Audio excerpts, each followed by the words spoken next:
What's up, Taiwan? I'm Liao with news from here in Taiwan and around the world. Starting off with the headline, speculation is mounting that Wen-je, the charismatic head of the Taiwan People's Party, could announce he's stepping down. The TPP is grappling with a host of scandals, including financial irregularities. Louise Watt is following developments for us from Taipei. Louise, how significant is Ke and his party in Taiwan's politics?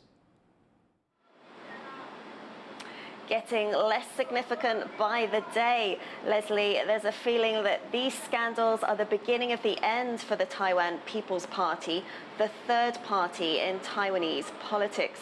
Outside his home this morning, Ke was asked by journalists, "Did you sleep well?"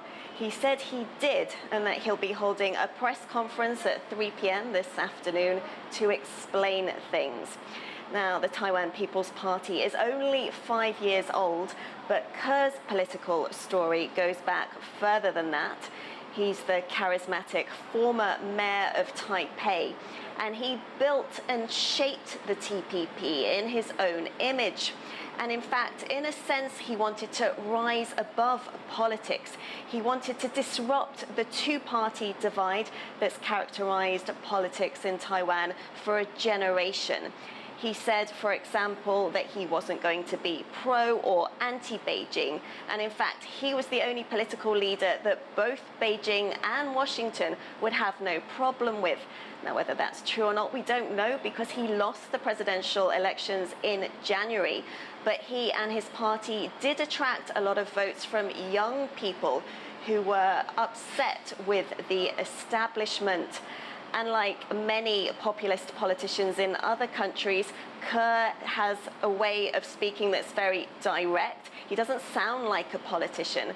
But on the other side, he's also quite often inconsistent, he's gaffe-prone, and he's also made several comments criticized as misogynistic.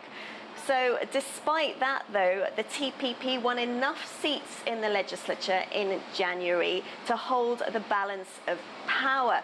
So they looked set to be a key political force for at least the next 4 years.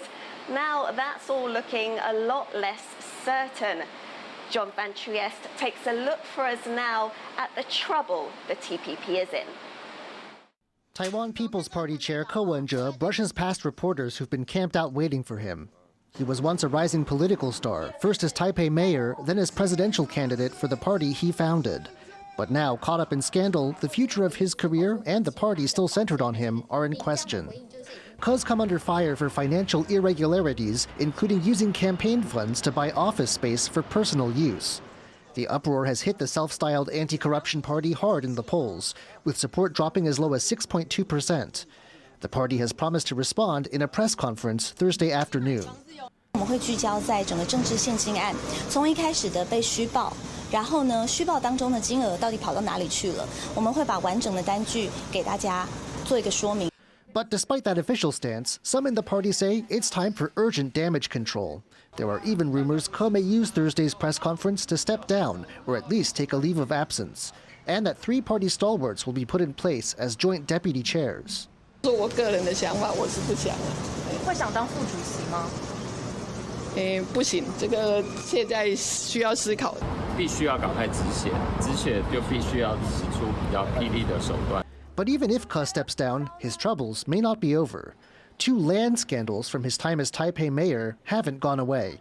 Just Wednesday, police made fresh searches and questioned suspects in one of these cases, in which some accuse Ke of helping a shopping mall's profits by giving its developer special treatment. Ke's downfall would mean the end of a political career that reshaped Taiwan's political landscape by creating a serious third-party power. But his exit might also mean the end of that third party, key to the legislative balance of power, with unpredictable results. Klein Wong and John Van Trieste for TaiwanPlus. So we'll hear from Ke in about an hour's time, whether he's going to step down, whether he thinks his party can go on, or whether we should expect to return to the two-party model of politics that's dominated in Taiwan for so long. Thank you for that update, Louise. We'll bring you the latest from that press conference from Wen-je on our 6 o'clock news. Taiwan's opposition-controlled legislature is due to meet again next week after the summer break. Controversial reforms saw the last session end in brawls and mass protests. Now activists say they're alarmed over yet more opposition proposals. Tiffany Wong reports.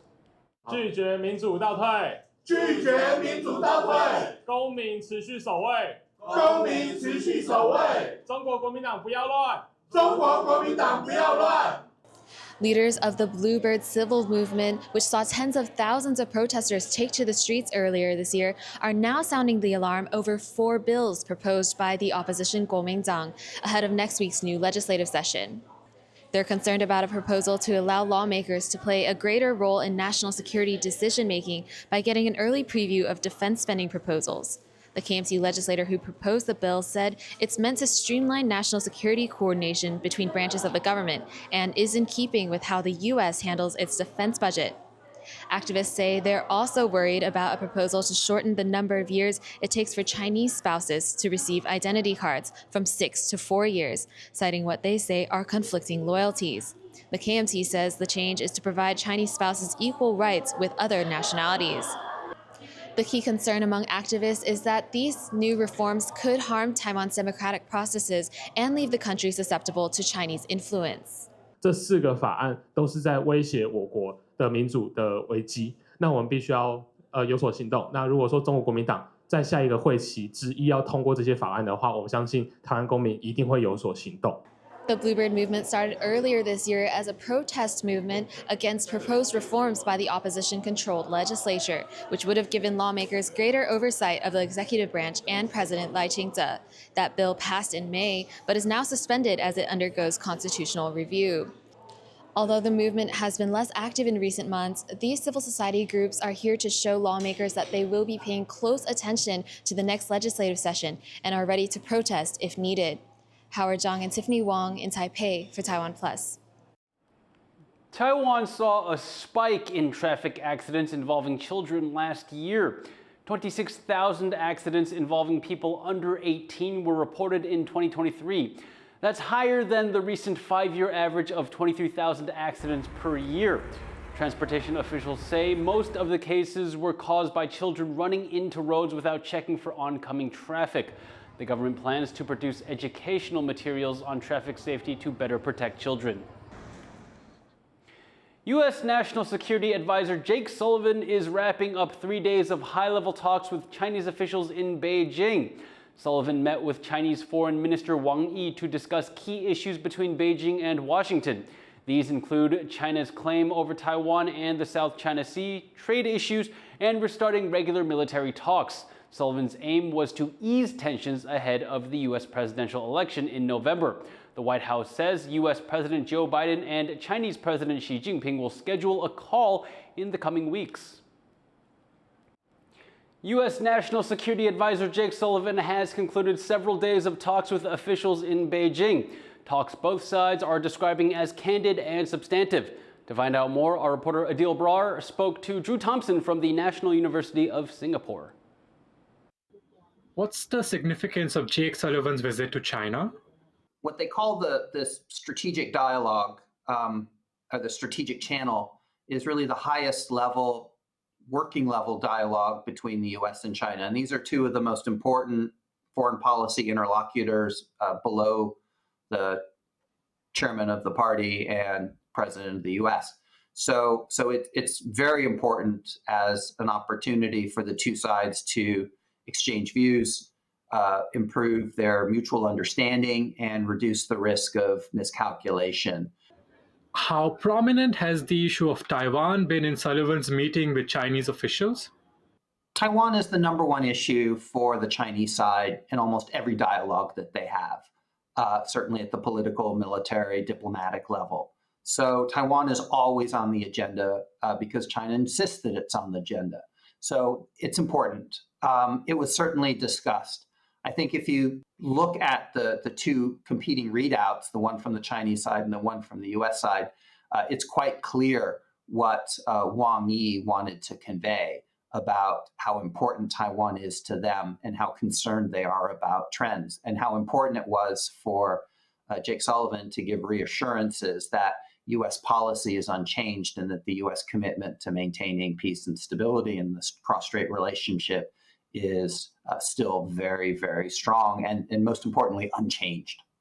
One of the major aims of Sullivan's visit to China is to stabilize US-China relations. Given the many sore points between the two superpowers, how feasible would you say this is? Both the US and China have fairly overlapping goals for the relationship and for this meeting in particular.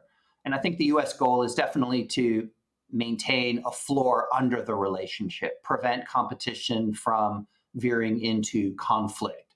That's obviously a very real risk, and it's the biggest concern on the US side, but it's one that's shared by the Chinese side. I think Wang Yi conveyed to Mr. Sullivan that China would really like the US to change a lot of its policies that would accommodate China and end the containment strategy that they see occurring. How might the upcoming US elections factor into this and other US-China diplomatic efforts? I think the next administration, regardless of who that is, will want to maintain those channels of communication at the highest level where they can provide very authoritative perspectives, where they can provide reassurances, as well as seek areas of competition that can be managed and should be managed, as well as the areas of cooperation where both sides have very clear overlapping interests. So I think it seems logical that they'll continue, but there's possibilities that there'll be other channels. And I think certainly there'll be an interest in arranging meetings between Xi Jinping and the next US president. And the best way to organize and prepare for those bilateral talks between the president and the general secretary is through their national security advisors. That was Drew Thompson of the National University of Singapore. Japan is issuing emergency warnings as Typhoon Shanshan sweeps up the country's southwest. More than 800,000 people on Kyushu Island and in the central Aichi and Shizuoka prefectures have been asked to evacuate. The storm is already lashing the country with 250 km/h winds. Shanshan will pass over Japan's southern islands as it moves towards Tokyo in the coming days. Heavy flooding has killed at least 15 people in western India. People are wading through waist-deep water in Gujarat state. Cars are almost completely submerged and homes flooded. At least 20,000 people have been evacuated. Locals say the waters rose suddenly, leaving them little time to grab their belongings. Dozens have been killed and millions forced from their homes in India and Bangladesh in recent days as relentless monsoon rains continue to hit the region. The 2024 Paralympic Games have kicked off with a dazzling opening ceremony in Paris. Tens of thousands of spectators watched a parade of 168 teams as it made its way through the city's center. This year, over 4,000 athletes with physical or intellectual impairments will compete in 22 sports over 11 days. 13 athletes from Taiwan competing under the name Chinese Taipei are among them. They'll be competing in sports such as table tennis, badminton, taekwondo, and powerlifting.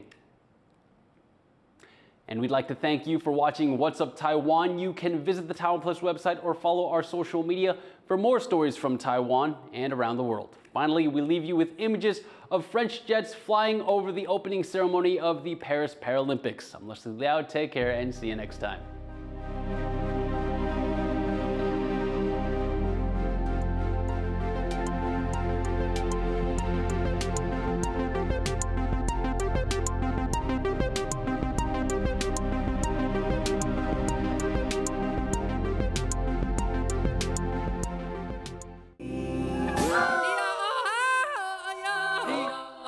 For more stories from here in Taiwan and around the world, download the TaiwanPlus app. At a time when the world feels more divided, a platform for diverse voices to come together. I'm Divya Gopalan. Join the dots. Be part of the conversation.